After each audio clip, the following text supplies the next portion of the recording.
Once upon a time, in the ancient lands of Israel, there lived a prophet named Jonah, son of Amittai. One day, God called upon Jonah and said, "Go to the great city of Nineveh and preach against it, because its wickedness has come up before me." But Jonah did not want to go to Nineveh. The people there were known for their evil ways, and Jonah feared them. Determined to flee from God's command, Jonah boarded a ship bound for Tarshish, hoping to escape from the presence of the Lord. But as the ship sailed across the sea, God sent a violent storm, so fierce that it threatened to break the vessel apart.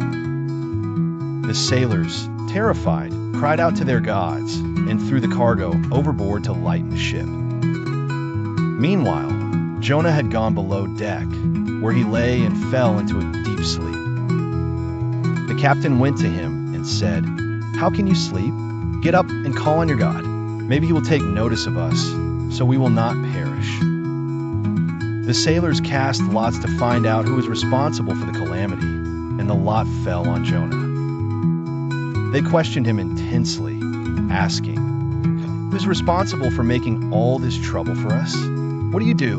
Where do you come from? What is your country? From what people are you?" Jonah replied, "I am a Hebrew, and I worship the Lord, the God of heaven, who made the sea and the dry land." This terrified the sailors, and they asked, "What have you done?" Because they knew he was running away from the Lord. As the sea grew more stormy, Jonah told them, "Pick me up and throw me into the sea, and it will become calm. I know that it is my fault that this great storm has come upon you." Reluctantly, the sailors did as Jonah said, and immediately the raging sea grew calm. God had prepared a huge fish to swallow Jonah, and he was in the belly of the fish for 3 days and 3 nights.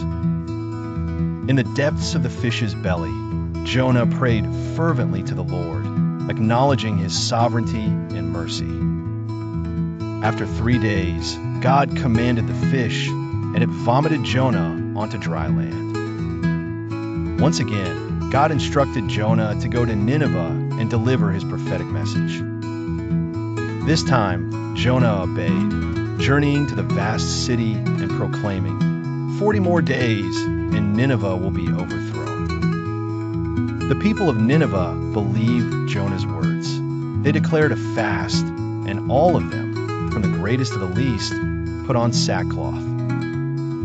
When the news reached the king of Nineveh, he rose from his throne, removed his royal robes, covered himself with sackcloth, and sat in the dust.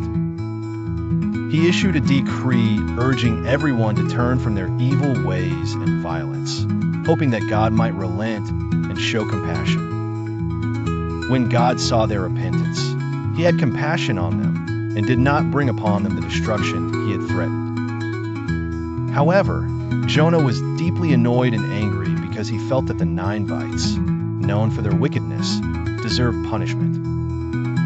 Jonah left the city and made a shelter where he watched to see what would happen to the city. God then provided a leafy plant to shade Jonah from the heat, bringing him comfort. But the next day, God sent a worm to chew the plant so it withered, leaving Jonah exposed to the scorching wind and sun. Displeased, Jonah expressed his anger, wishing to die. God questioned him, asking, "Is it right for you to be angry about the plant?" Jonah replied that he was so angry he wished to die. Then God said, "You have been concerned about this plant, though you did not tend it or make it grow. It sprang up overnight and died overnight. And should I not have concern for the great city of Nineveh, in which there are more than 120,000 people who cannot tell their right hand from their left, and also many animals?" Through this story, we learn that God's mercy is vast and extends to all, and he desires repentance rather than wrath. For the Lord is gracious and compassionate, slow to anger and rich in love.